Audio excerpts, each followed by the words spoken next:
Ladies and gentlemen, if you're a chair on stage, I'd be worried for you. But if you're a person in the audience, you're in for a good time here. Ladies and gentlemen, let's get this Saturday started right. With Briana Buckmaster.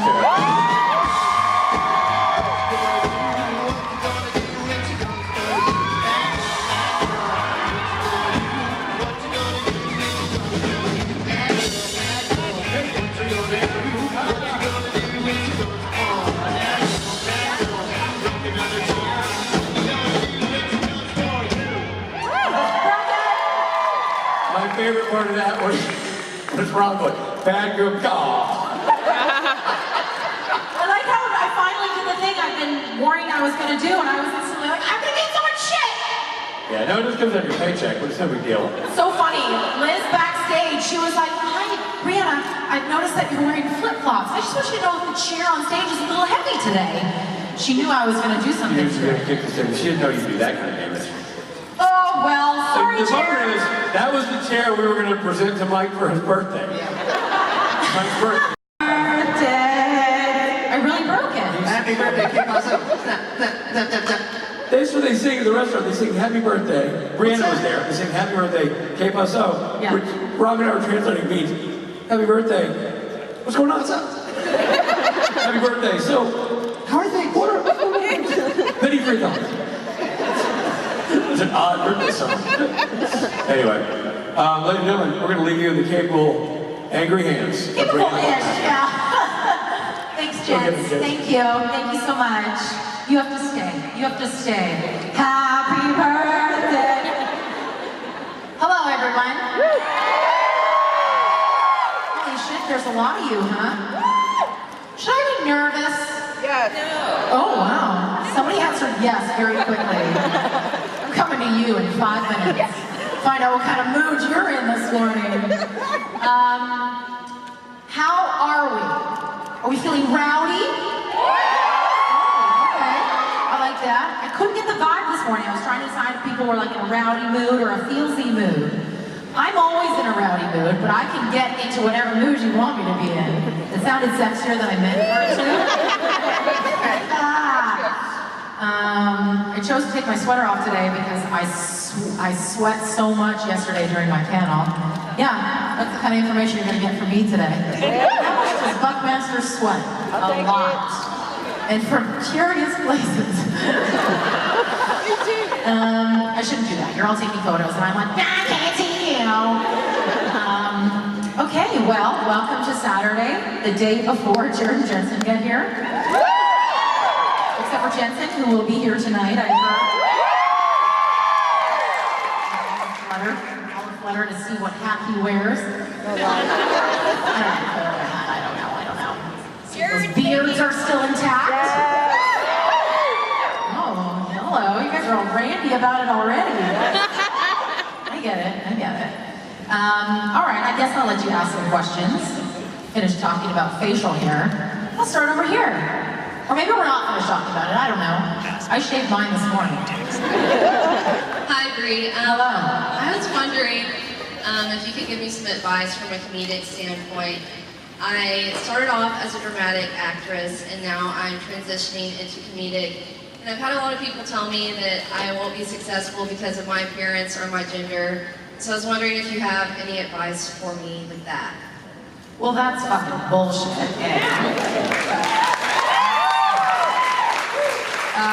Tina Fey was head writer of SNL during the best years of Saturday Night Live. Absolutely. And I don't think she's doing too poorly nowadays. Mindy Kaling had the greatest acquisition at Sundance Festival in the entire history of that festival. Meaning her film, Late Night, sold for the most money any film has ever sold in the history of it. And she's a minority and a single mom. I could go on. I have a list of all of those comedic women who are my heroes. Amy Poehler, Amy Schumer, Sarah Silverman, Chelsea Handler, Samantha Bee. All of these women that are paving the way for you so that you can have women like that to go, you know what? They were probably told the same things I was told, they're still doing well. So, point being is, people are out there telling you no because they're scared of you. People are out there trying to make you smaller because they're scared of you. So you take their fear and you go, it's okay, I get it, I hear where you're coming from, I think you're wonderful and special, but I'm still gonna go out there and be me. And I think that is important for all of us to remember in life, okay? Anybody who's telling you to be anything other than who you authentically choose to be is because they're scared. And it is up to us, I think, to choose to look at their fear with empathy, not with anger, not with defense. Fear is an emotion that comes from hurt. So we can choose to look at that, feel bad about it, but do not change yourself for it, okay? In terms of specifics, I like a good comedy elbow. Again? It's my go-to move. It's also apparently a Koyo move. I have both. Everybody knows that children's show, Koyo? Yeah. I'm with a different I don't know if it's a Yes. thing. I never know. Stephen Fry is awesome. Oh, there you go, Stephen Fry. That's awesome, you're right.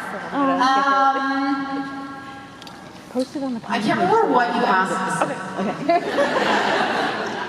But the basis of what I'm getting at is going, and this can translate into anything, into any career, you will always be told that you are not good enough. Always. No matter how good you are. Just don't believe it.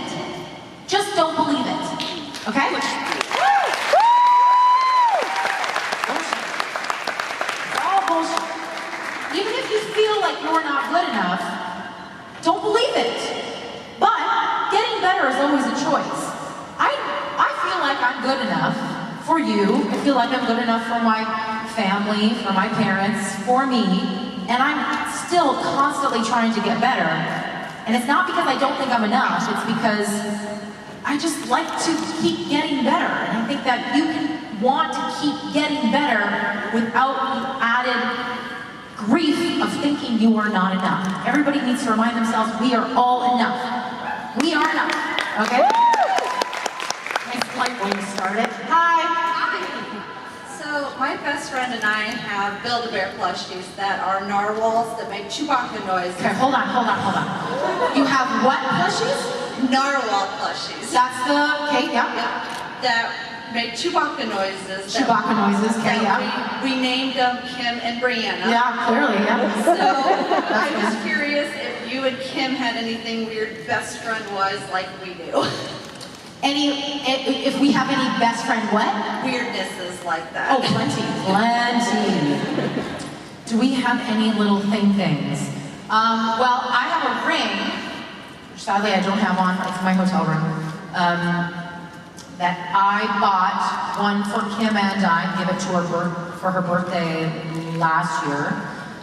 That is by a brilliant jeweler from Vancouver named Leah Alexander, and it is a little shield with a little diamond in the center of it. And I gave that to her last year after we found out the spin-off didn't get picked up. And so we both wear that every day. Sadly, not right now.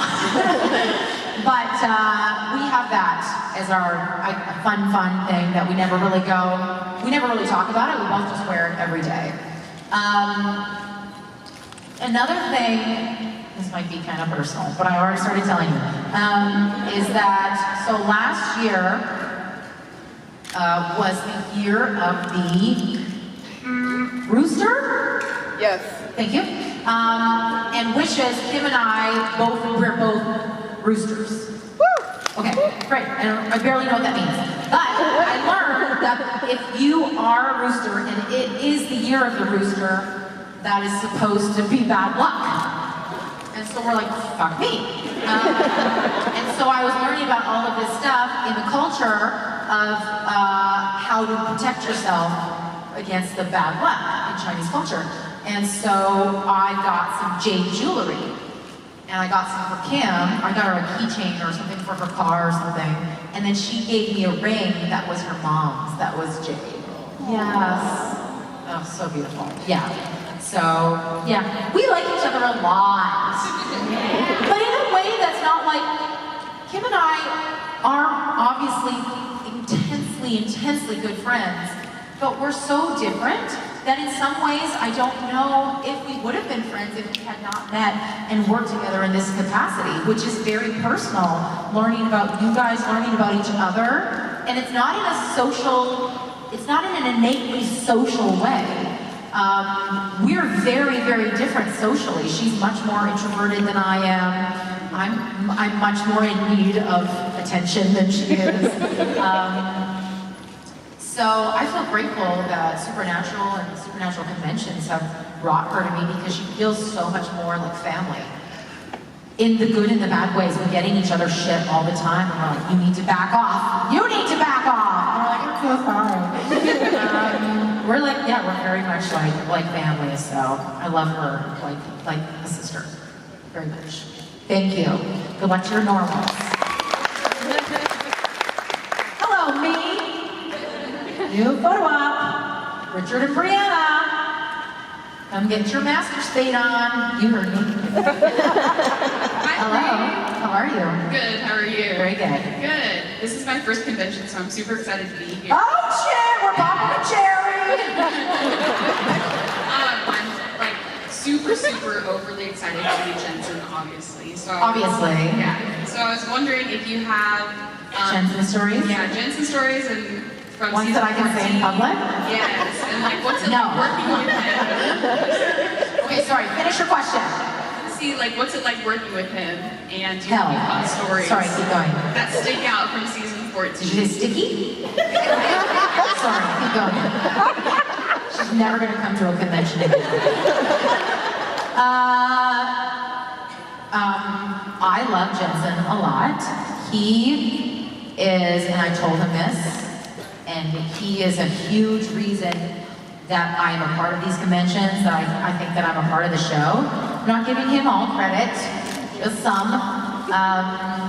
But he and I hit it off right off the bat, and he used to say that he thought that I was like the female version of him, which I think is cute. But he's very warm and giving in the lessons that he's taught me about the business, about the fandom, about what it's like to be someone of his caliber in society, you know, and I won't tell you I can't give you really any of the stories socially because I just can't. But he is just everything that you think and hope that he would be. He's incredibly giving, and he's become one of my best friends, and I feel so lucky that he's in my life. And give him a sniff when you get a photo. Yes. And tell Briana told you to. It smells like windows and something. Yes, that's exactly what I just said. Sniff Jensen apples. Yeah. Hello. So, it's also my first convention. Yay! I'm a wildlife educator, so I was wondering What? what you and your kids' favorite animal is. Favorite what? Animal. Animal. Mine would have to be a honey badger. My daughter's runs the gamut. Man, oh man, she was so into spiders last year, and now she's like, Mom, I'm gonna need you to cross the street with me because I saw a spider on 12th Avenue. So, we have a cat named Goose Goose, and she is obsessed with that cat. To the point of like, Jose and I are now having these conversations of, oh, we can now anticipate how hard this is gonna be as Goose gets older. And so having that interesting thing about like, oh, how do you talk to your child about death? But I think that I grew up on a farm, a crop farm. And so animals, even dogs and cats, were farm animals. And so we love them, but not the way I love animals now that I live in the city and that they sleep on my bed and stuff like that. So I don't have the relationship. It's so funny whenever Kim is here and she gets a question like this, she is, oh man, she loves animals like nothing I've ever seen before. I make fun of her all the time because she'll literally be having a conversation with me. She'll be like, and then this guy who's fucking sticking his neck out the window and he's going, hey, fuck, ooh, hi. Oh, are you a mommy kitty? It's so funny. She loves animals so much.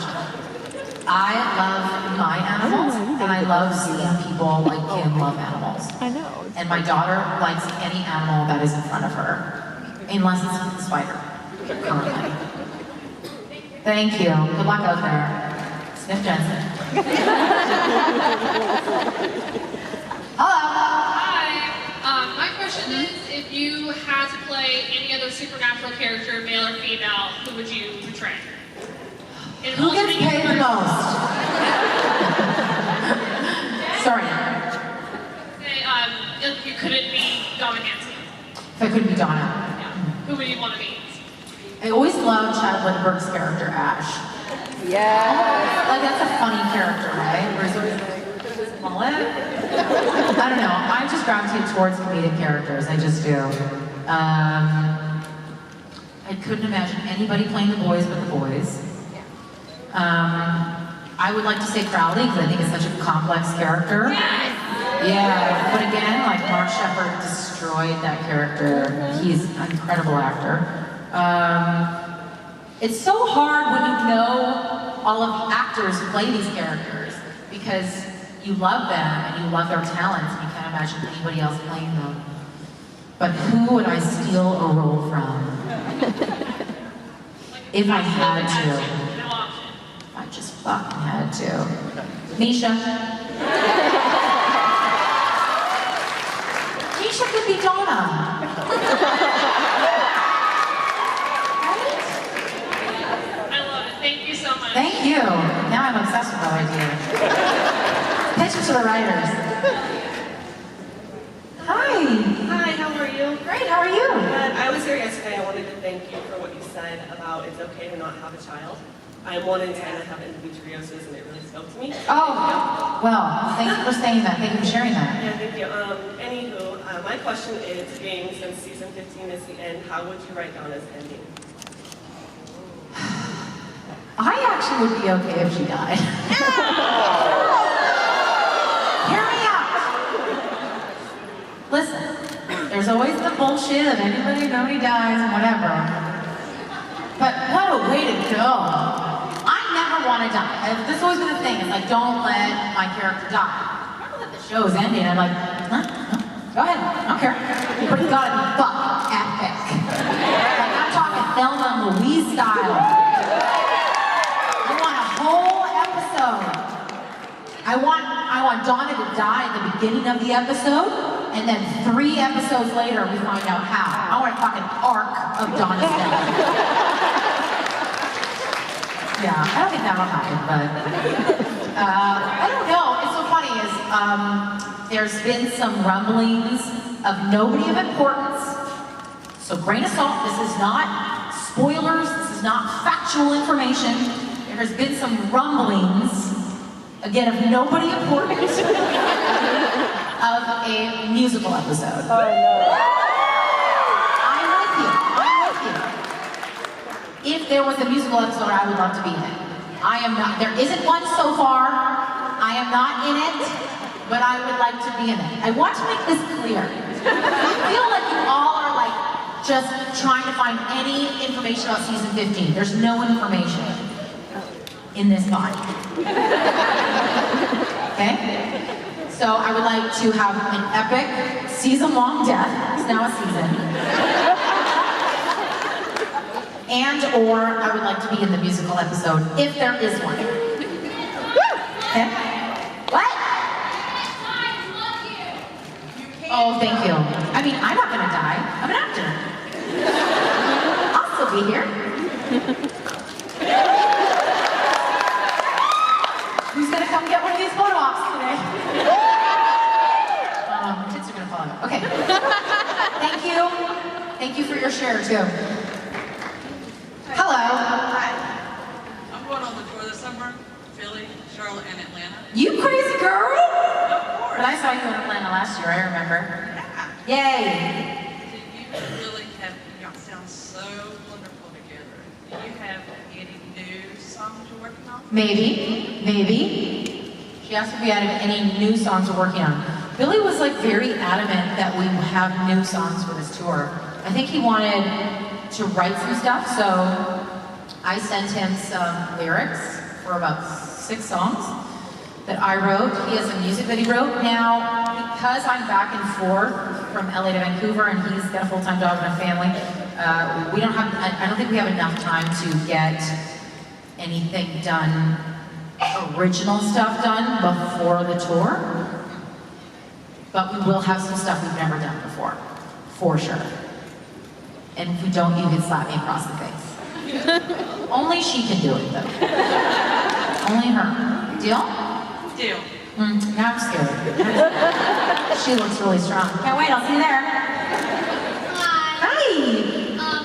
First of all, yesterday you said no one ever recognizes you, and I recognized you at the airport. Yeah, you did. So I would just like to point that out. I was offended a bit, but... I'm proud of you. I should have said that. I stand corrected. What's your name? What? Carly. Carly recognized me at the airport, you guys. And she was very sweet and very excited, which got me really excited because it makes me feel famous. And everybody likes to feel like that. And then she asked for a photo, and I said, no, fuck that. I'm just kidding. I wasn't allowed to because my boss was with me.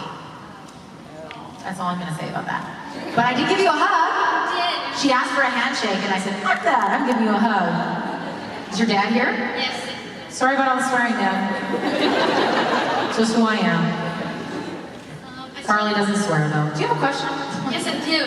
I was just wondering, since both Donna and Rowena are very sassy, but in their own different way, how would they, like, interact with each other? I think Donna would think she was fascinating. I think she would love all of her glittery gowns. I think Rowena could give a shit. I don't know. I don't know the Rowena character that well to know how she interacts with other women. But I think that she would think that Donna is simple, maybe? And that has no power? I don't really know. But I think that Donna would be fascinated by Rowena. I think she would be the same way she would be with Cass, which would be like, what's happening here? Oh, jeez. Look at your eyeshadow, huh? Wow. Okay. Now we're talking. Come right in. You want a blanket? Operator, the simplest things. But although Rowena might find that fascinating or endearing, or she might go, this is somebody that I can partner with. Do you know what I mean? So either end of the spectrum. I think either should be like, I don't give a shit, or come with me. That's about it. Thanks, Carly. Thanks for pointing that out. Like when people point out my shit. I do. I like to be corrected. Occasionally. Everybody starts lining up. Hi! So you tweeted that your daughter drank melted butter from a bowl. Yes! So I was wondering if like you and her had any other like unusual ways of eating food or any unusual foods that you guys eat. Well, my husband is a chef, and so she just eats what we eat. We don't make kid food for her. Like she'll eat chicken finger stuff when we go to a restaurant, but we don't make it at home because we don't want to eat kid food, so she doesn't get to eat it at home. She gets to eat it with the sitter. Man, does that make her excited when the sitter comes. That's a fun trick for everybody out there. When she was a baby, my husband used to make pate, chicken liver pate, and she ate the shit out of that, which I thought was hysterical.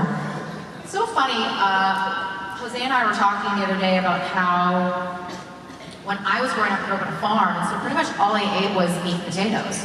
And I don't think I ate sushi until I was in college. I don't think I ate avocado until I was in college, and these are things that she ate as soon as she had teeth. So I don't know what is weird. We do try to get her to try everything, even if it's like escargot or sweetbreads or any kind of weird meat that she's never had. Usually she's like, this is different and therefore I don't like it. Occasionally she'll get used to it and she'll be like, this is pretty delicious. Occasionally. But we try to make her eat everything. Butter's not a weird one though. Did that strike anybody as weird? That she drank butter?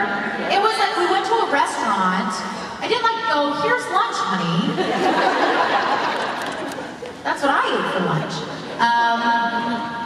We went to a restaurant and she had leftover pasta, which I put in the microwave for too long, so the butter fell off the pasta. And she was like, I'm not gonna leave it there, because she's a genius. So she drank it, she gets it. Butter's delicious. And I put it in my coffee, and I was talking about this today, I put it in my coffee, and I know you all think that's weird, but you have to try it, it's fucking delicious. Okay? Thank you, Catch Bear. Hello. Hi. I have my question on my phone because I'm scared. No, I love it. I think that's a great way to do it. If you could meet Donna, how do you think you would react to that, and what would the conversation be? I think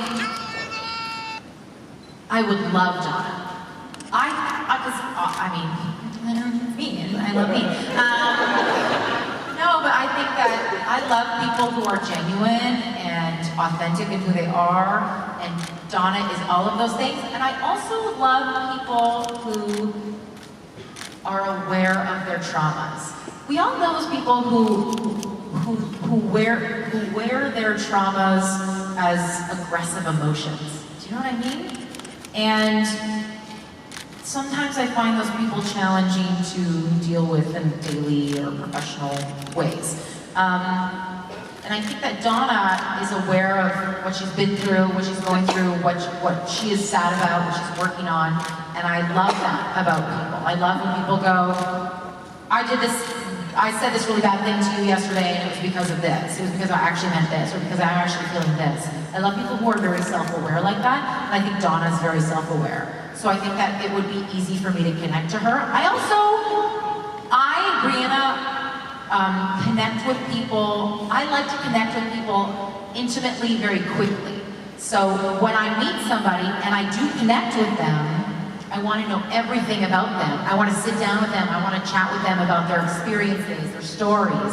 And there are people who, rightly so, who are a little more guarded and don't want to share that stuff. And that's totally fucking fair. They're just not people that I connect with as immediately. So I think that Donna is an oversharer like me, and I think that she also likes to connect with people. So I think that we hit it off. I think we have a fun little date. Thank you. Yeah, you can applaud that. Be a sexy date to be on. Hi, Kristen. Hi. So I have a 6-year-old named Sydney. Yes, I've seen videos of her singing to my songs, right? Yes. So she started to show interest in things that I like. So like writing and music. I was wondering if Valentina was also showing any interest in the things that you do, like music or like theater. Do you know what she's done, which is the funniest thing anybody's ever asked me to do, and I went, oh my God, you're so my daughter. So she's at a stage right now where she's becoming aware of her presence and aware of other people judging her a little bit, so she's starting to get a little shy, which I think is a phase. I don't think she's an innately, she's a very, very social girl. She's never been one of those children that got upset when we left her at preschool or anything. She was always like, bye, you can go now. I get my people over here. So she's very, very social, so that's definitely more me. My husband's very introverted, so she has not gotten really into the singing. She's in dance classes, which is adorable. But the funniest thing that she did the other day was I introduced her to the singer Robin. You know Robin? Yes. Specifically the song Dancing on My Own. Yes. And the other day when I dropped her off at preschool, she asked me to play the song on my phone as she was walking into the building. And I was like, yes, I will. She didn't do anything. She's like, Mom, can you put that song on while we walk in? And I was like, she knows a little entrance music. Mad respect, girl. Yeah, so that was the thing that I was like, she gets it. Like, she gets like what music does to a mood, to a room. I also always want music playing. Like when I wake up in the morning, one of the first things I do is put music on in the house. To our hotel yesterday, I sat in the front seat and plugged my phone in, and I'm like, You're gonna have to deal with this shit. I have good taste in music, so the boys didn't mind, but I love music, and I think she's gonna be the same way. Say hi to your girlfriend. Or is she here? Oh, okay, I'll see her in Jersey. Hi. So my boys have started getting into the show a lot, and how old are they? 15 and about to be 13. 15, 13. Okay, so I introduced them to a friend last month whose name was Doug, and the first words out of their mouth is Doug is a dick. Yes! Get him young! Sorry for any Dougs out there, or any children named Doug. Doug is not always a dick, but in this conversation he is. So my question is, how would you as Briana have handled the Doug situation differently than Donna? I don't think I would have. I actually don't think I would have been as strong as Donna in the episode breakdown where Doug was like, I'm out, man. That shit's too crazy for me. And Donna was like, I'm sorry, but this is who I am, and this is what I feel is my calling, and this is what I need to do for this planet. I think it's a really amazing thing for all of us. I don't think you need to necessarily, Kim and I had this conversation in a podcast about our calling in this world. And I don't think we need to know what our professional calling is, but what a gift to know what your presence, what your full, whole self, authentic self brings to this universe in a way that if you knew that if you stood outside of that in any way, that you wouldn't be able to help the world. And I think that Donna knows that. And I think that she had to let Doug go because that was more important to her and to the world, to the universe, and to the energy of the universe. And I think that's something that I, as Briana, am still working on. And I don't think that if somebody I really loved was like, you need to let that thing go or I'm gone, I don't know that I would be able to do that. So I commend Donna and Davey Perez for writing that season. So thank you. Say hi to your boys. Dog's a dick. Hi. Hi. My question is, if Supernatural was ever real, who would you band together and fight monsters with? Supernatural is real. Who would I fight monsters with? Matt Cohen, for sure. His wife, Mandy Cohen, because she can throw down. If you guys have seen his film Mama Bear, no, okay, you will, But she's crazy little. She'll take you out. And who is the scariest person I know? Misha. Misha wouldn't have to do anything. He would just confuse people to death.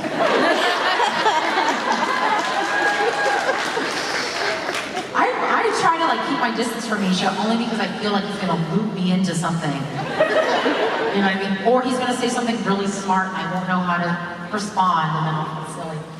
I'm teasing. But I'm not. Misha and Matt Cohen.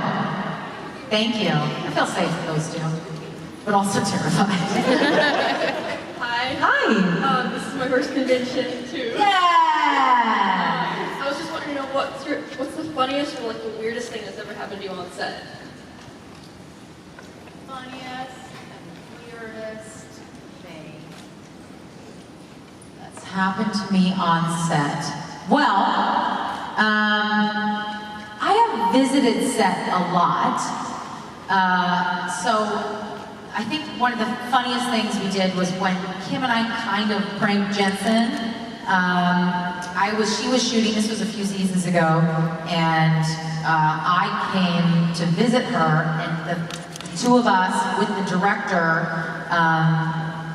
asked if we could continue the scene after they would normally yell cut. So it was a scene with Kim and Jensen in a kitchen. And then she continued the scene by going, okay, well, you gotta finish up the dishes. He's like, oh. She's like, yeah, I got a date. And then I walk in and put my arm around her and I go, hey babe, you ready to go? And then Jensen we leave. I give Jensen for some reason some fucking serious shade. If anybody's seen that in the gate wheel, I like look him up and down. Do one of those. I don't know why. It just came to me naturally. And then we walk out, and then Jensen, who's a brilliant comedian, just pans to the camera and went. Just such a brilliant response. It's like, okay, that's Gans. I mean, isn't that all of our dreams? I shipped Donna and Jody.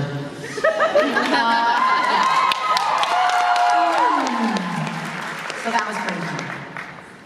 Thank you. Have fun this weekend. Sniff Jensen. Hi. Hi. This is my second image, but I didn't ask any questions last time or anything. Hold on. But I keep changing my mind what I'm going to say. You're doing great. You're doing great. You're all doing great. But what happens is, I need the microphone to be like that. Oh, there we go. Okay. Well, I wish I could have a conversation with you, but what I was thinking, Every time what do you want to talk about? Well, every time you say something, I relate to like your daughter yesterday. I teach kindergarten for 34 years. You're not even quite old enough. It's my first kindergarten class yet. And my daughter's a teacher, and we want to be private teachers for your kids and Jensen's kids. She teaches all the way through high school, and she's really brilliant. She's back there right now. But anyway, could we ever do that? Like, could we, like, I don't know, when we have our summers off or something like that, we'd meet. And plus, I relate to you being, like, having to talk about my story or listen to this. I do that. My husband's an introvert. I think because you don't talk so much.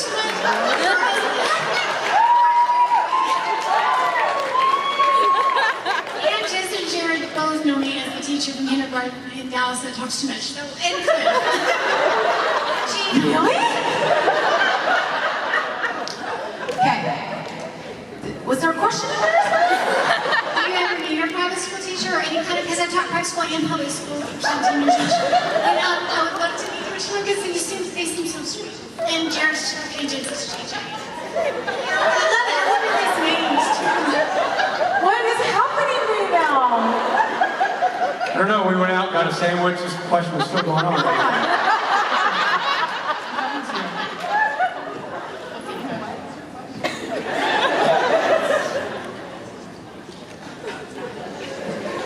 Okay, does anybody need extra tutoring? Okay. Yes. Okay. Michael Borja. Mike Borja needs some extra tutoring. Okay, I want you to breathe, baby. Yes, I got you. Do this. Put your hands on your knees. Okay, put your head down. Put your head down. Take a big breath. There we go. We got this. Girl, what you doing getting all riled up like that? I also want to go to Supernatural and be a kindergarten teacher and have a lot of students. I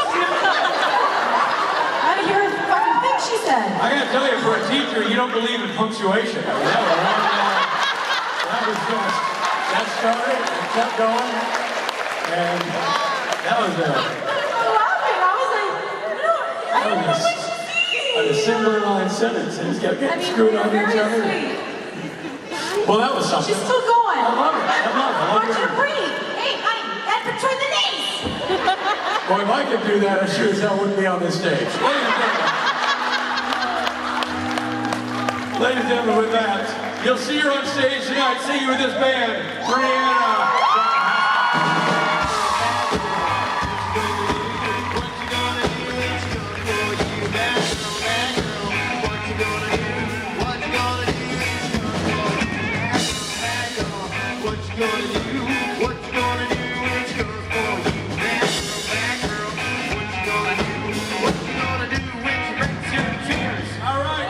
Waste no time, let's get right to the main act.